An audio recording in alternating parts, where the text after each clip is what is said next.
Olá, professor. Meu nome é Daniel, eu sou do primeiro período e eu vim aqui apresentar o resumo das leituras que o senhor pediu para a gente fazer. Na primeira leitura, o autor ele pergunta para a gente o que é economia, e aí ele cita vários escritores com o intuito de nos instigar a desenvolver mais essa pergunta, né? Então, a economia é tudo aquilo que envolve dinheiro, ele pergunta, e tudo mais que envolve financeiro, e fala sobre as transferências, e fala sobre a produção, o consumo, e fala basicamente o que a maioria dos autores tem como ideia de economia, né? E ele instiga essa introdução para a gente, e fica ali a resposta de que a economia ela é muito mais do que a gente pode enxergar de fato, mas ela vai além dos métodos e modelos usados.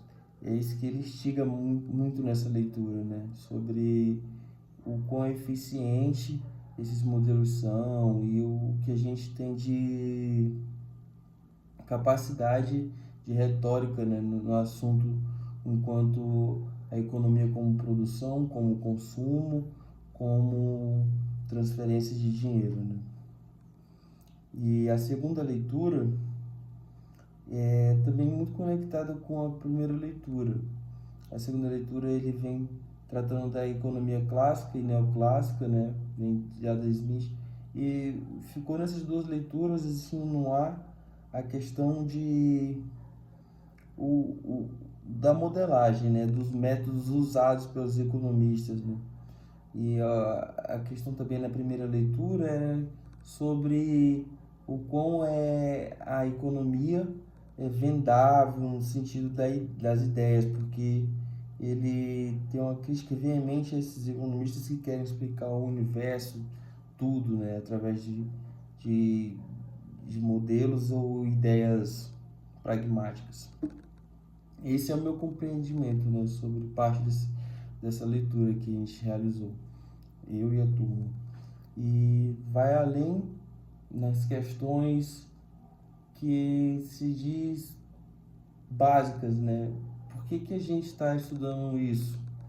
A gente precisa entender o que a gente quer chegar no sentido do estudo da economia, de fato. Essas leituras, elas implicam um questionamento das metodologias usadas, das ideias que a gente pode incrementar no estudo da economia, né? A economia, de fato, ela tende a explicar algumas coisas, mas ela não consegue colocar ali como uma lei máxima, né? Aquelas explicações, porque sempre há um desenvolvimento, há uma mudança. Ele fala na leitura 1 sobre a mudança do capitalismo, né? O capitalismo está em pleno desenvolvimento, está em plena implementação, está tudo mudando. Então o dinheiro muda, tudo muda. Então essa coisa de você colocar numa caixa, a ideia é muito difícil nesse sentido do estudo da economia, que eu entendi dessas duas leituras, né? Eu tentando fazer aqui um resumo, não sei se está bem certo o que eu estou falando, pode estar meio confuso, mas o que eu quero passar é o que eu aprendi dessas duas leituras, né? Que é simplesmente a gente tem que ter muito cuidado quando afirma alguma coisa e quando deixa de se posicionar também, né? Então, a economia é um estudo profundo das questões sociais, né, que envolvem o nosso dia a dia, que é as coisas mais comuns, que é o que a gente consome, o que a gente produz, e o trabalho, e tudo que envolve essa dinâmica, né? E vai além também nas questões sociais, dos deveres, né? E essas leituras, elas vêm para introduzir, né, isso, é uma introdução à economia. E eu tenho aqui até um resumo que fica da conclusão da primeira leitura, né? Que é no final do capítulo 1 ele dá a ênfase para que esperar dos estudos econômicos e espera que a melhor maneira possível de explicar vários fenômenos econômicos seja o o fato dos estudos econômicos e não uma prova constante de que uma determinada teoria econômica pode explicar ou não apenas a economia, né? Mas tudo. Então, essa crítica que ele faz de que os economistas querem explicar tudo, que o universo, tudo é economia, né?